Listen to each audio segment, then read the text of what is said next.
rapping for myself and my family. There's no way that this is real, man, it can't be. What is up, everyone, and welcome back to Modify Your Life podcast, where we do not have an intro, so I don't know what I'm gonna say this time other than welcome back. We got our boy Q here, and if you notice, the setup is a little different because I'm not at home right now. I'm actually in San Antonio, Yeah. Texas is where I'm at right now. And Q, man, why don't you let the viewers, the listeners, know who you are? Yeah, bro. Well, first and foremost, appreciate you coming into the studio and allowing me the opportunity to film your podcast. And we spent 24 hours together. I ate at Papado's last night, and that was pretty awesome. I had alligator. Oh yeah, alligator, and we had squid, and we had steak, and we had shrimp, and they skimped us on the lobster tail. They said, "Oh, we shut down our lobsters, bro." There was like 8 of them alive when we walked out of the building. They said due to COVID, their lobster tails are now scarce. That's what they said. That's what they use the COVID thing. No, but yeah, that was awesome, man. Thanks for the hospitality out here, man. It's just so amazing. We didn't just come out here to do podcasts. We came out here for a bigger future, right? And some bigger goals and some amazing stuff. You are so fucking talented. But anyways, let them know who Q is. Yeah, man. So, guys, my name's Quentin Flores. I'm here in San Antonio, Texas. Not born and raised. I was raised in Cleveland, Ohio. And so I spent a good portion of my life in Cleveland, moved down here at a young age, and grew up on the west side of San Antonio and went through a lot of childhood trauma. I've had an abusive father, very unstable family, but I always had my brothers and sisters. I was born, my mom, she was an orphan, so she never had any immediate family. But, I loved growing up, and like I used to resent that environment, but I honestly love it now. I love that I went through those things, and I have an undying love for my mom. Even though all of that happened, she was still a really good mom, and she definitely did her best, and I learned a lot about, growing up quick. I think one of the worst things you can tell somebody when they're a child is that they're the man of the house, because then they're not gonna, because then they feel like the weight of that responsibility, But I had a really awesome big brother who was like a superhero to me. You remind me of my big brother. Y'all have like the same, like love and undying need to help and end suffering for every human being that you come into contact with, Yeah. And that's what I get from you. Like I get that vibe from you. You know what I'm saying? And so, ran into a whole bunch of problems selling marijuana when I was younger, and then that landed me in jail. Learned about real estate investing shortly after that, and found my gift of speaking after I became a world-renowned speaker of sorts. That landed me on TV, that landed me on multiple stages. I speak in front of thousands of people about my story, and I speak on podcasts a lot, like my guy Anthony's podcast here and the Heavy Modified crew. It's super dope to meet you and everybody that's here that's involved, And it's like, it's just blessings keep falling on my lap, man.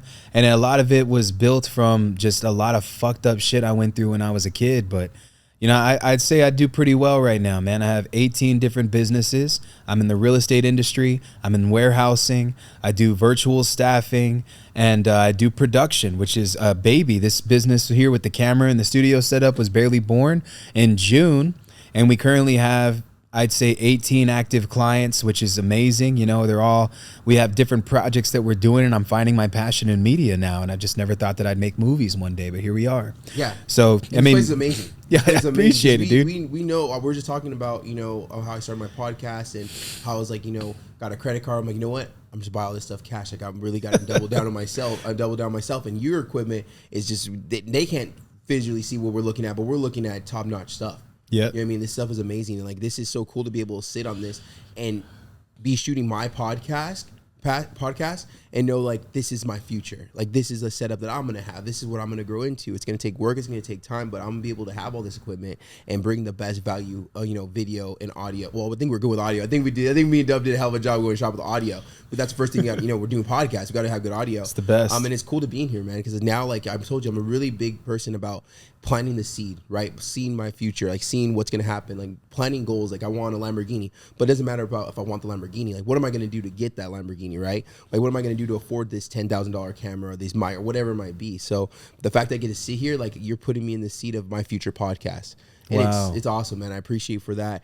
And what I want to get into is what you do for a living. Yeah. But you answer that. You completely are a speaker. Like you speak I gotta say I look up to you. You know what I mean? So knowing you for less than 24 hours, there's a lot of things about you that I gotta say that I look up to you, and it's amazing to even have you on my podcast, because at the end of the day, what you do is something I aspire to do on a big scale like you do. Of course, right? bro. And you know, this is what I always tell myself, man. I'm a professional life changer, bro. That's what I do. I meet people, and then my goal is to make them a better person after I'm done meeting them. You know, I made a lot of money in my younger years in business, brother. I was already making millions of dollars by the time I was 27, and I didn't know. He said millions. Yeah, millions of dollars. It wasn't just 1 million. That's actually the hardest part to do, is make $1 million. But once you make one, you realize that it's just a duplication of efforts. If you want to make 10 million, you have to figure out what it took to make 1 million and then duplicate your efforts by 10. Love it. And which requires a team, right? Now, these are all gross figures. I'm not talking like I have 10 million just sitting in a bank account. Anybody who does is operating at an abnormally high level, because I know guys that are at a 9-figure level that would never keep 8 figures in a bank account. Money's always invested. Money's always being pumped into the organizations, and it's always being put back to use, you know? I'm not saying that I don't cut myself a salary. I live very well, but I'm also very humble. I used to want the Lamborghinis. I used to want the Corvettes and decked out shit. I used to want the truck that I own now, and my boat, and my house that I live in, you know, and I have those things, but they're all very temporary. It's less about the obtaining of those things and more about the person that's required to obtain those things. Yes. Because that's what I look at in an individual that I work with, you know? But if you ask me like what I do, man, I love to pour into people, and I get paid to do it. And it's a beautiful thing, man. I find that the more value that I'm able to add on to somebody's life in any category, whether it's in faith, whether it's in fitness, whether it's in family, or whether it's in finances, those are the 4 core principles that people stand upon. I call them pillars. In Japanese, you call it hashira, which is funny because you were in my office, you saw the Demon Slayer things, right? There's a reason why I have those pillars. Pillar means the one who has created the foundation of which people can stand upon, the one who can carry it all. And so it's one of the most beautiful things, right? In Japan, like that's what that saying would mean. And I pride myself in being a pillar.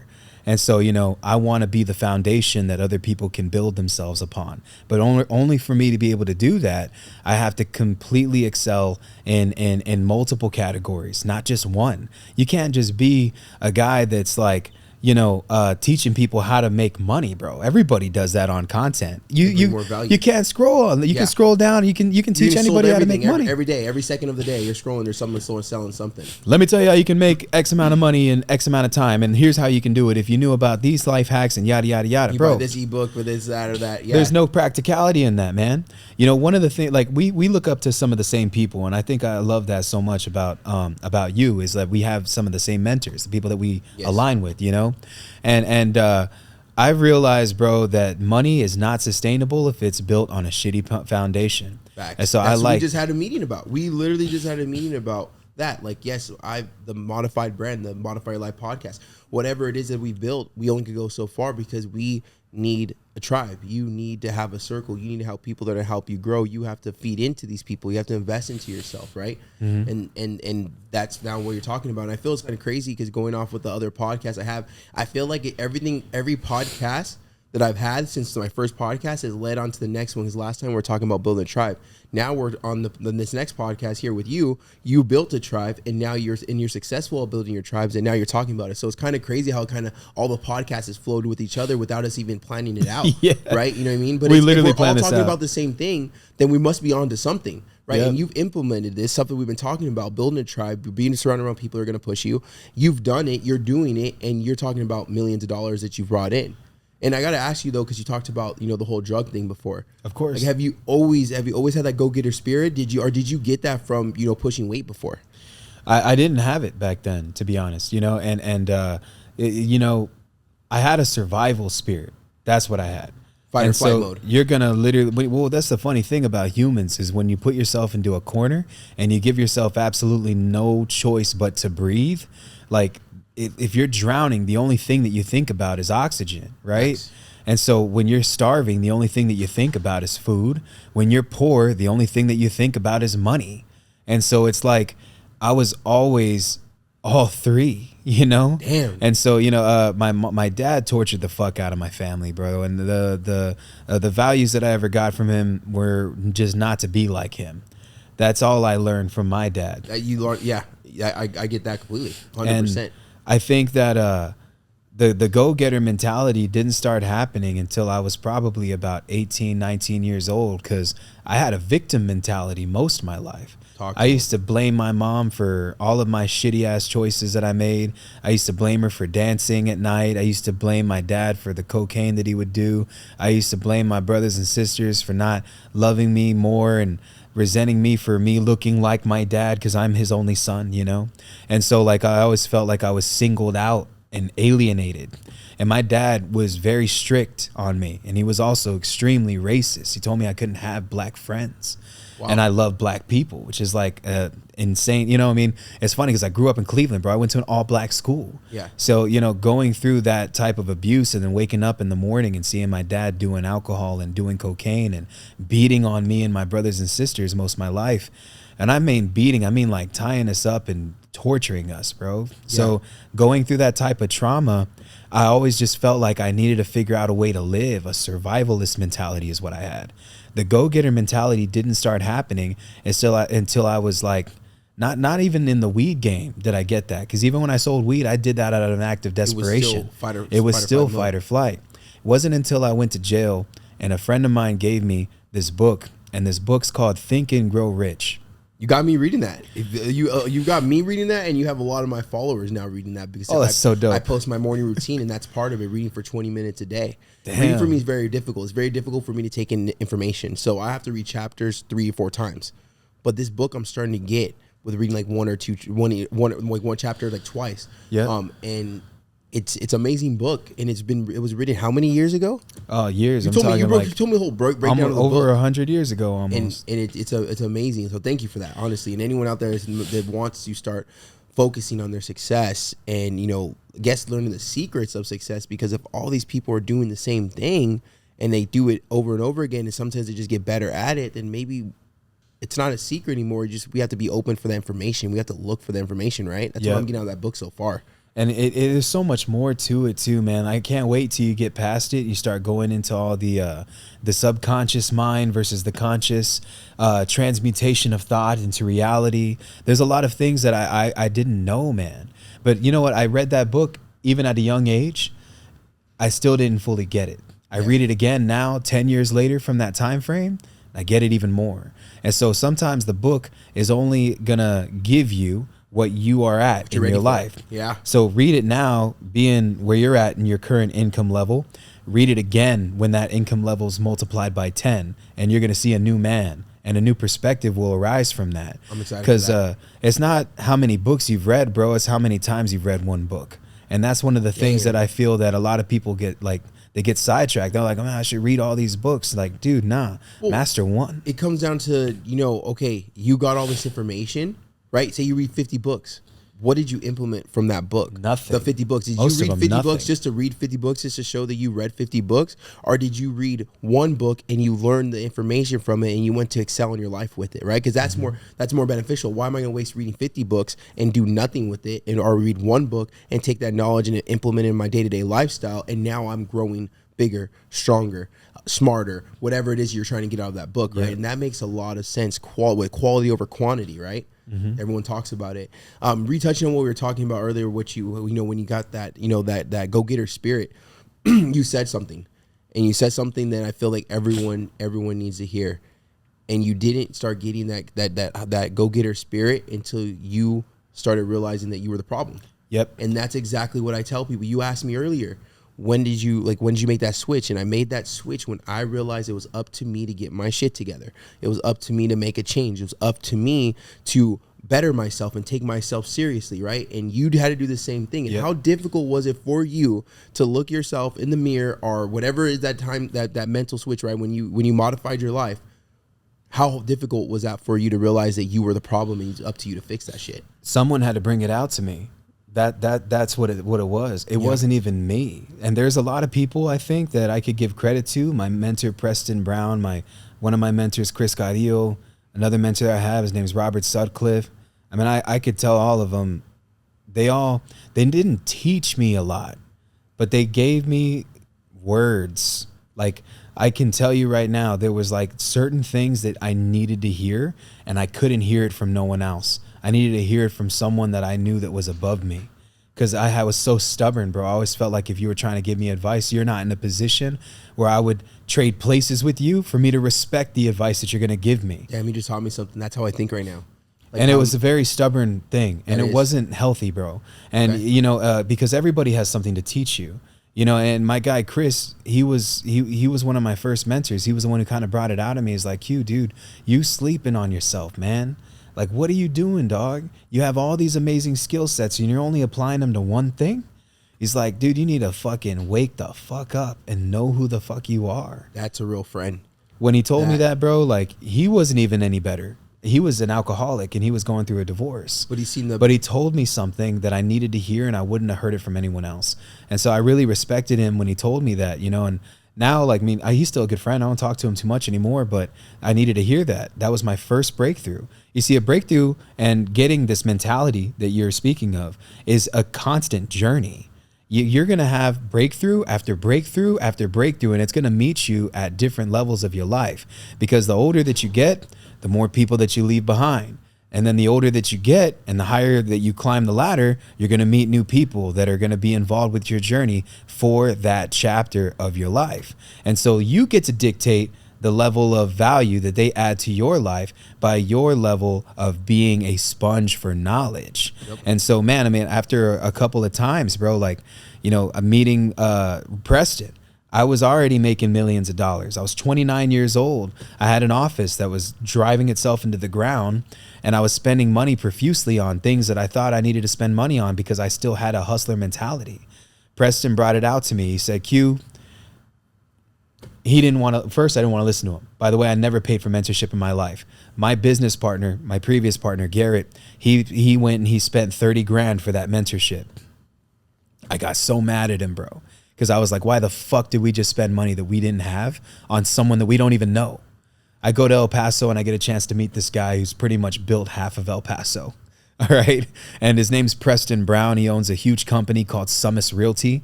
And he has about 25 different companies that are all operating under one roof, right? And so I'm going there and he's showing me all these things, and I have a huge head, bro, because I had already accomplished so much without mentorship, and I was dumb unhealthy at this time, bro. I was very fucking overweight. I was super fat, and I know we're gonna talk about that. Yeah. But when he invited me into his office and he invited me into his life, I'm just like, the whole time I'm not even letting him mentor me. I'm not even letting him coach me, because I feel like there's nothing, like, I'm just like, you're not gonna teach me that's anything. Cool. I'm going to have that too. That's cool. I'm going to have that too. All right. Nice car. This is just a Tesla. I'll have one of these. Like, I know I was like, all the things that he showed me were within my capabilities. Right. And then I get to his house. He invites me into his home. His wife cooks for us. We're sitting down. I get a moment of clarity with him. I didn't realize that there was a huge problem until this moment, bro. And so, you know, he's like, Quentin, look, man, I've let you talk. I've let you pump your chest around me this whole time, but now I have to fucking sit you down and you need to listen to me. My head was still big, but I was already drunk. And it must have been like 6 o'clock in the afternoon, you know? And he's like, Quentin, look, dude, there's 4 things that people should stand upon. It's faith, family, fitness, and finance. Number 1, you have no faith in yourself. You think that this ego is faith, and it's not. It's driven by something else. It's a Band-Aid. 2, he's like, faith, family. You're here and you're not, you didn't even bring your family. I invited you to bring your wife and your son. What are you trying to do? You trying to go to strip clubs or something? What are you doing? And then the third one was fitness. He's like, Q, will live longer than you if you continue to be like this. He said, 4, why do you think your partner is trying to pay for mentorship? Where are you taking your business? You just showed me your whole company and everything's in the negative. You're making a whole bunch of money and spending it and everything's in the negative. You have nothing to show me, man. He's like, look, dude, the quality of your life needs to improve, but the first thing that you need to do is put all 4 of these F's into alignment.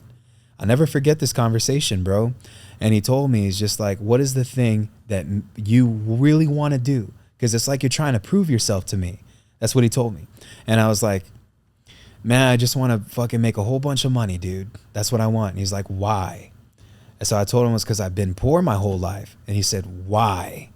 He's like, well, why? We're like, well, man, my whole fucking family was shitted on when we were younger. Who? He's like, well, was my dad abusive? My mom being a stripper. why did that bother you? And it literally went down to a moment where I remember waking up in the middle of the night. He asked me why about 15 times to get to this. I remember waking up in the middle of the night and hearing my mom scream, and my dad was raping my mom in the other room. And my brothers and sisters were laying in the bed with me. We all shared a bed. We didn't have a lot. And my brother's grabbing me with all of his strength, trying to keep me in bed because I'm trying to get out and run over there and see what the fuck's going on. And I'm scared, bro. You know, and I'm thinking that my mom's dying. She's shrieking. And so I finally kick my brother and I fucking run into the other room. And my dad's naked on the other side, dick hanging out with a giant ass knife in his hand and fucking trying to kill my mom. And my mom's naked on the other side, dude. She puts a fucking towel on and runs out the living room. My dad runs around the bed trying to get to her. And I'm seeing my dad run at me with a giant ass knife in his hand. And I fucking jump in front of my mom. And I remember screaming at my dad to leave my mom alone. And it's one of the darkest memories that I'm sharing with you, which I've never talked about this on a podcast before. And when that happened, I realized that that is when the trauma was created. That's when the chip on the shoulder mentality was created. That's when the victimhood mentality was created in that moment. And he said, Quentin, why do you feel you should want to make a lot of money? And I said, it's because I want to protect everybody that I care about. Damn. He told me that's what's going to make you the most amount of money, bro. You know your why now. You know, it wasn't the money. I didn't was have what it you at could that do time. with that money. After that, bro, like straight up, you know, it's like everything just started flowing to me. Ended up seeing your podcast, not your podcast, ended up seeing your TikTok page. And I'd already stopped drinking alcohol after that moment. I flew back and I made the commitment to never drink again. Last beverage I ever drank was in a casino in El Paso. And I remember with tears in my eyes, crying to my best friend, telling him, Leon, I'm not going to drink anymore, bro. This is it. I'm done. This is it. I'm not going to drink anymore. And so I put alcohol away. I'm 3 years sober from alcohol. I'm about 20 days away from 1,000 days. That's right. That's right. How good do you feel, man? Like, how good do you feel? Because I have so many people listening to this podcast right now that are trying to get healthy, and they're doing maybe they're tracking their food, right? Yeah. Maybe they're in the deficit. Maybe they're going to the gym. But then the weekend, you know, the weekend comes and they're freaking. We're talking about Four Locos, right? Yeah. You know, they're drinking every single weekend. Like, how much better does your body feel? You've lost a lot of weight. We'll talk about that. Yeah. But how does your body feel that you've gotten rid of such a toxic thing that was not used in moderation, right? You were definitely not. No, doing man. moderation. I could never drink in moderation. You know, you talked about how you couldn't eat in moderation, right? Yeah. My demon was beer and alcohol, bro. And when I drank that amount of money, that amount of alcohol, it was like I was just spending thousands of dollars on it. And during COVID, it got real bad because I was buying a bottle of Crown every day and downing it with my wife, you know? And so we were going back and forth, just drinking the whole time, just pouring in cups. And I was drinking Coke and fucking Crown Apple Coke mix. And then I'd drink shots with Crown Apple, and I'd sit on my computer and eat pizza and Sonic and Whataburger and fucking In-N-Out, and I was just eating all that for dinner and breakfast. Within 3 months, bro, I had gained like fucking 30-40 pounds of fat. And it's easy to do. I have a question, because, you know, you grew up, we'll say, struggling, right? Yeah. You grew up without a lot of stuff. Uh-huh. You grew up with a fight or flight mentality. Do you think when you started making this money, you were trying to compensate for that childhood, what you're lacking in that childhood? Like, Yeah. eating what you want, partying what you want, drinking what you want, doing what you want, right? I guess at that version of yourself, you thought you were truly living life, right? I did. So were you trying to compensate from things you were lacking as a kid? Yes. And that's where you're... I didn't have a lot of confidence when I was younger because I was overweight when I was younger too. And it wasn't until my early 20s I had lost all of it and I was super skinny just to go back to being fat again.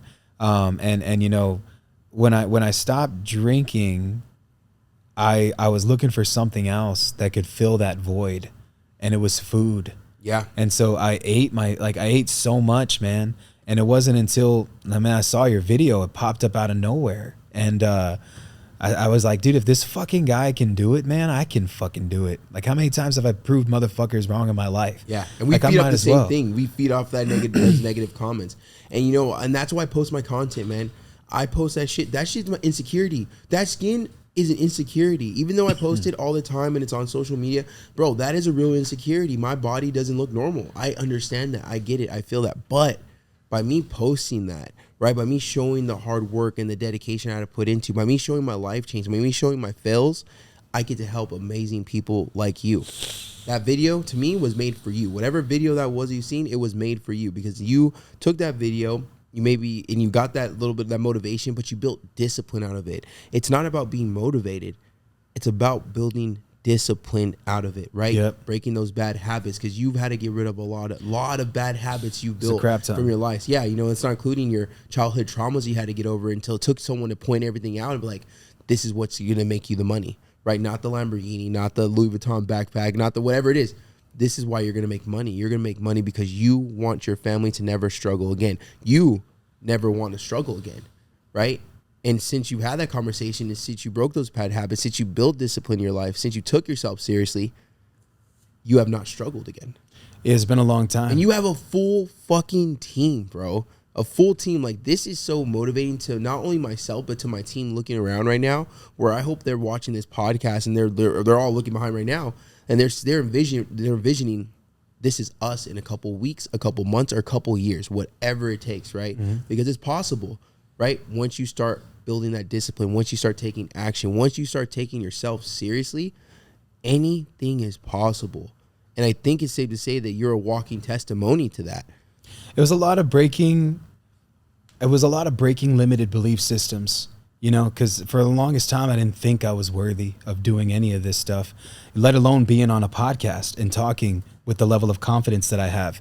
Man, if I were to show you some of my first videos that I ever did, just trying to document my real estate journey. You just posted one, right? I did. You posted one, and you didn't do that bad, but I get what you're talking about. It's such a difference of your confidence, right? Because you had to put yourself in the fire. You had to get out there and do it. And now look at the way you're speaking, man. I was literally, when you were the first 5 minutes of when you were into that story, you're sharing a story about your childhood, bro, I forgot I was on the podcast. I was so intrigued. I was paying attention so much to the story. I forgot that this is Modify Your Life podcast. I thought this was your podcast, and I was so intrigued by your story, the way you tell it, the way that you paint a picture, because that's because you feel it. You feel it. You live that moment. Speaking from real shit. Speaking from real shit. This is not some okay, guys, what should I talk about today? No, this is real life stuff, and this is what's amazing. This is why I started my podcast, because people like you need to be heard. I'm not the only person that's changed my life around. I'm not the only person that's had trauma in my life. I'm not the only person that grew up without a dad. I'm not the only person that's lost weight. You know what I mean? There's so many badass people in the world that stories need to be heard, right? Because you and that conversation you just talked about of your childhood, there are people, male and female, out there that just related with that, right? Just realize that, damn, this might be holding me back. I need to let this go and work on myself, right? So many things that we hold up in a ball and we don't talk about it. We talked about earlier, asking for help, right? You should always be able to go to at least one person and be able to talk about it. I don't care, especially I'm speaking about to maybe the guys right now, right? That have that ego that wouldn't go to a friend and be like, well, I'm going through something. You need to have someone like that in your circle, whether it's male or female. You need to have someone. You need to be able to go to someone and talk to them and say, I need help. I don't know what to do from here. I am stuck with a freaking rock in a hard place. I need help. I don't know what type of help I need, but I need help. You know what I mean? And because you got to go through all that and you've dug yourself out of so many holes, you get to be that person that is helping people that are going through your situation, have gone through your situations, or that's pretty much it. Going through or gone through a situation, you get to show them your way of how you dug yourself out of that hole so many different times, because your stories are crazy. Yeah, I mean, that's one thing I keep on talking about is your stories that you talk about it, and the way you explain it. It's painting a picture. It's a fucking art piece. Yesterday I was showing y'all that eviction thing with the sex house, which is hilarious. Oh my gosh, you're like, just in case you don't believe, because I remember I said your stories are so outrageous. It's like, are they true? Yeah. You know what I mean? I just showed Anthony a house where I had to evict a meth head guy that was basically squatting in my property. And I had already bought it and closed on it. The guy didn't want to leave, and this was post-COVID, so it was a lot of crap going on. But my brother was totally getting taken advantage of because he has the biggest heart in the world, and he doesn't know when he's getting taken advantage of, because that's how big his fucking heart is. And I love my brother to death, man, but he's like a giant teddy bear, bro. I'm getting mad though, because I've seen him. He's an angry bear.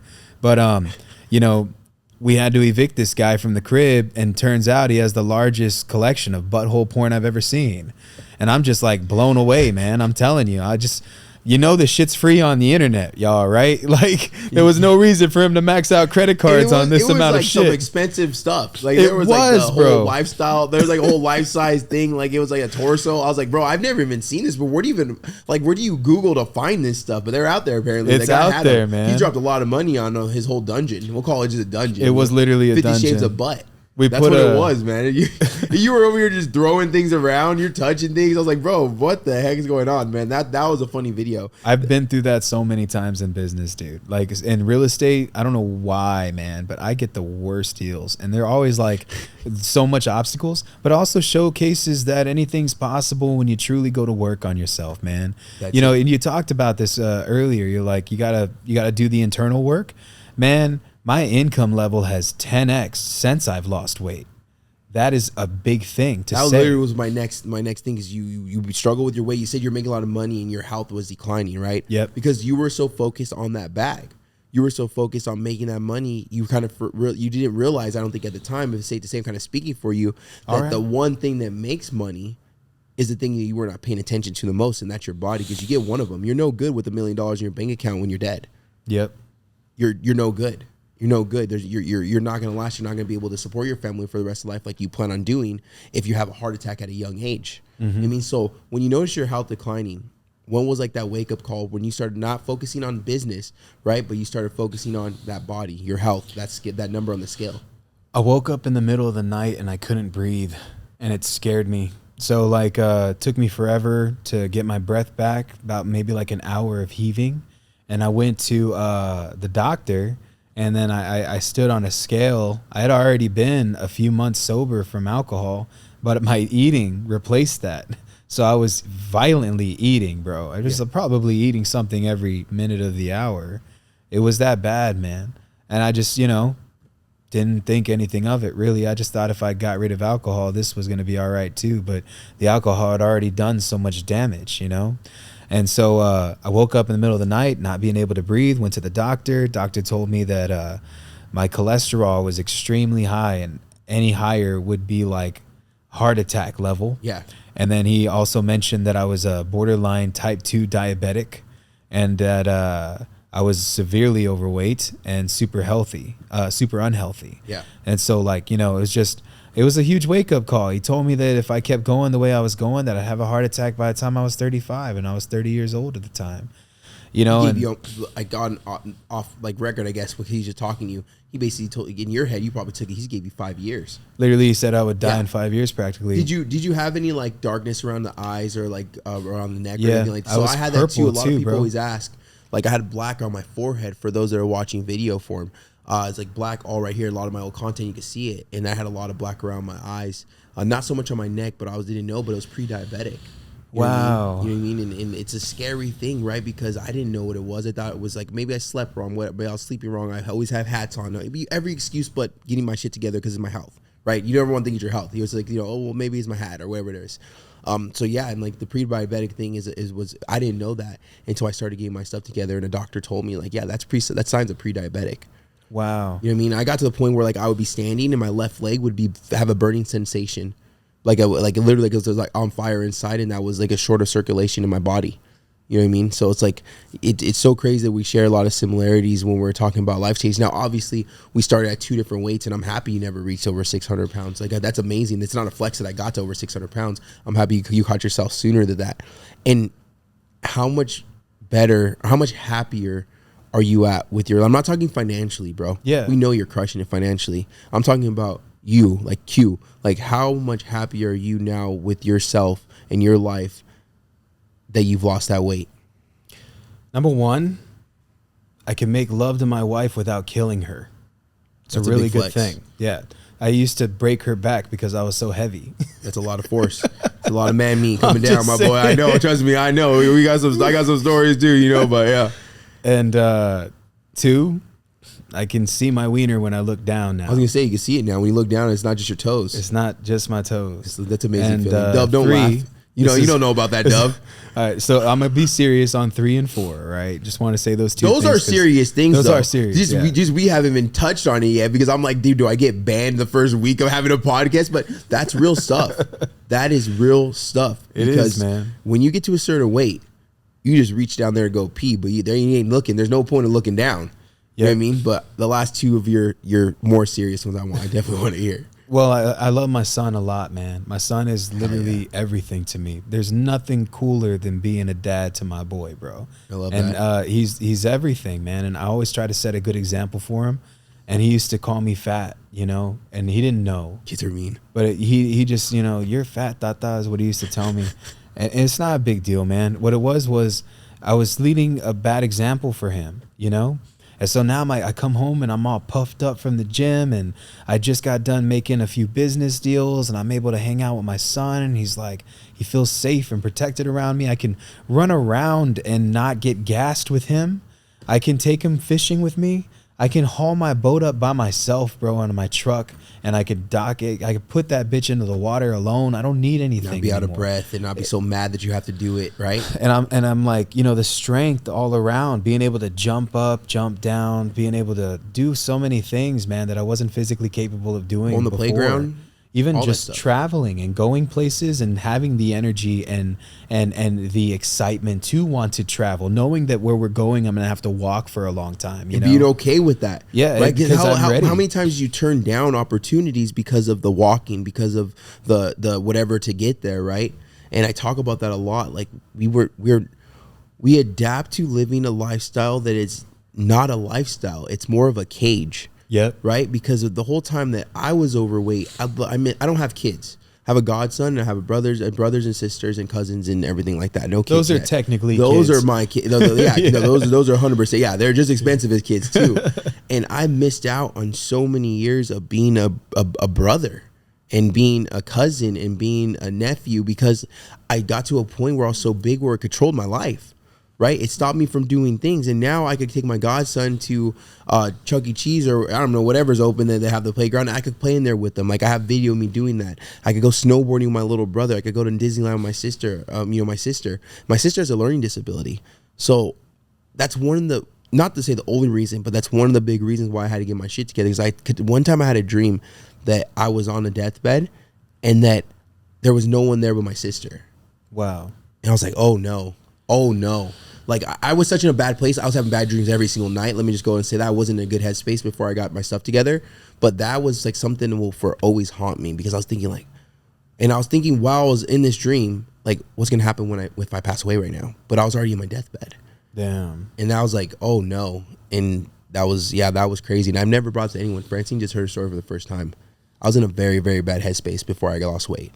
And now look where I'm at. You know what I mean? Look what I've done because I chose to take myself serious, because I took this life serious, because I only get one of these lives.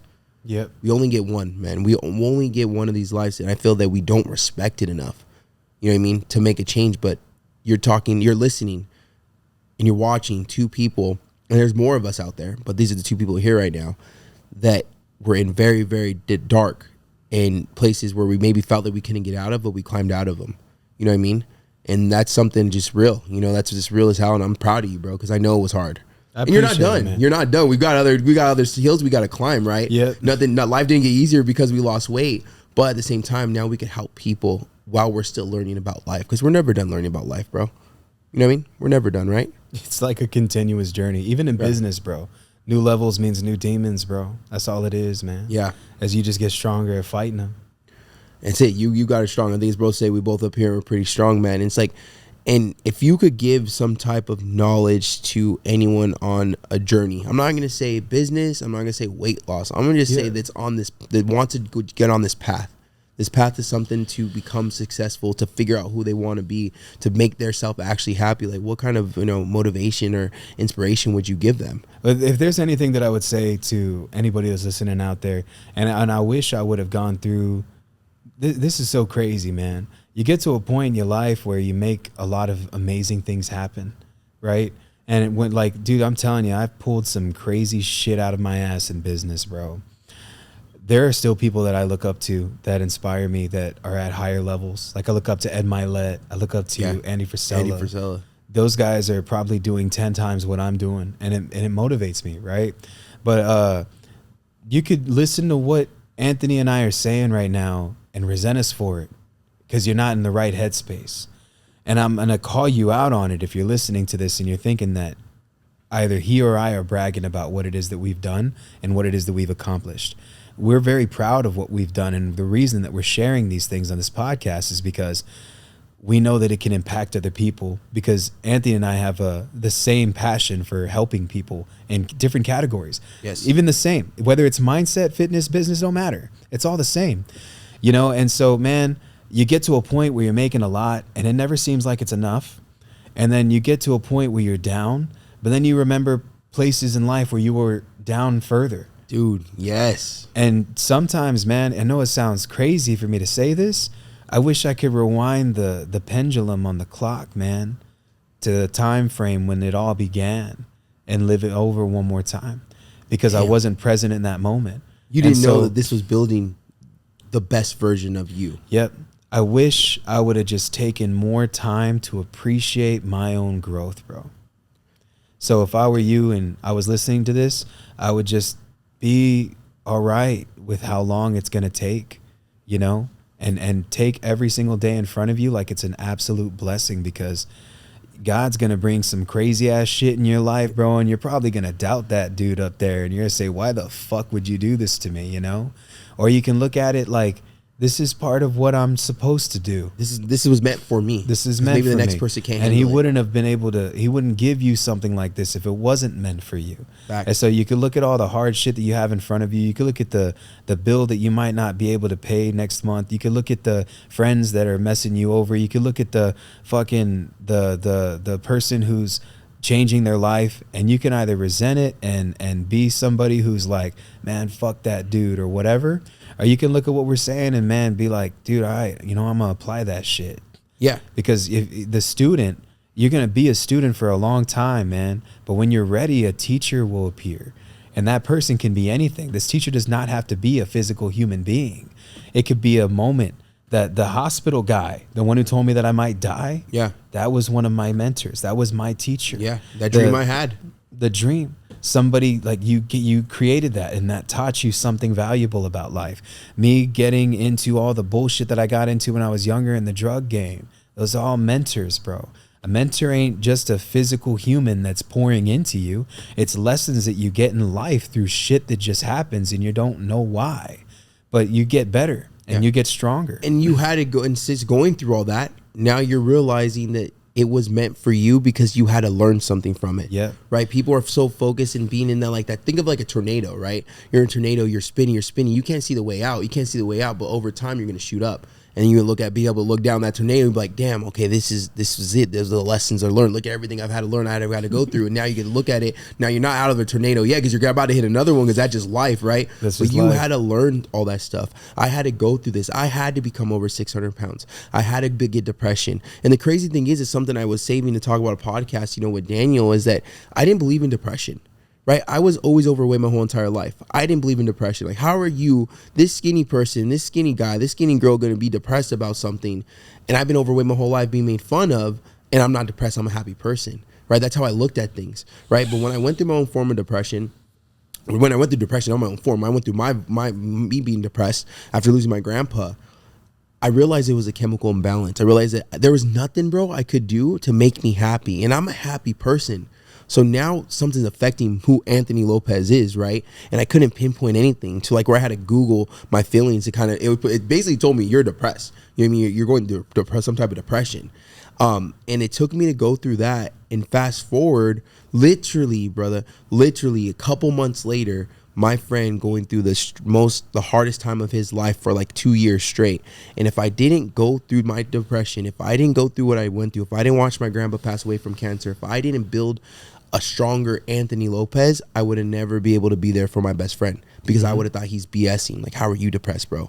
But because I've went through it, because I had to fight every single demon, and I had to come through successful, I guess I could say, on top, I got to help someone who I look up to. I got to help someone who I admire in the worst time of his fucking life.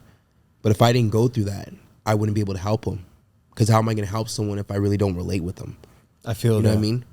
It's beautiful, man. Seeing your growth and everything that you've been able to accomplish, man. You know, you're like a prime example of things in life happen for you, not to you. Facts. You know, and everything in life is going to fucking twist you sideways, bro. And even at this level that I'm playing at, bro, like where I'm at with the income level, it's new problems, bigger demons, ones that are stronger than the other ones, you know? It's a darker place too sometimes. But I'm so glad that I fucking had such a shitty life, man. You know how crazy that sounds for me to say that? It makes you respect everything more, yeah, right? because You know what I mean? you have a learn story. how to love things in the worst places. You know, Fuck you yeah. stop. Dude, damn. You learn how to love things in the worst places. You do, man, and That's it's all good. crazy, You know, man. I love my mom, bro. Even though she was terrible to me, Yeah. I'll always take care of my mama, and I 'Cause love she my did what brothers and sisters. She could. She did what she knew, What she or knew and what whatever. she could. Everyone's Exactly. upbringing is different, man. And the fact that you could find something positive out of that whole situation and not hold any grudges, it speaks volumes about who you are as a person and how you really handle your life now and how you take yourself serious, man. And that's amazing. And man, we were supposed to take a break in between this, but we just kept going. Like it's crazy, you know what I mean? Just I just so captivated by your story, man, and I just had to Appreciate get you it, on the bro. podcast. I had to get into to know more about you. I literally, like I said, I forgot that I was shooting a podcast. I forgot that I was here. I was just staring over here. They probably got me drooling a little bit. You know what I mean?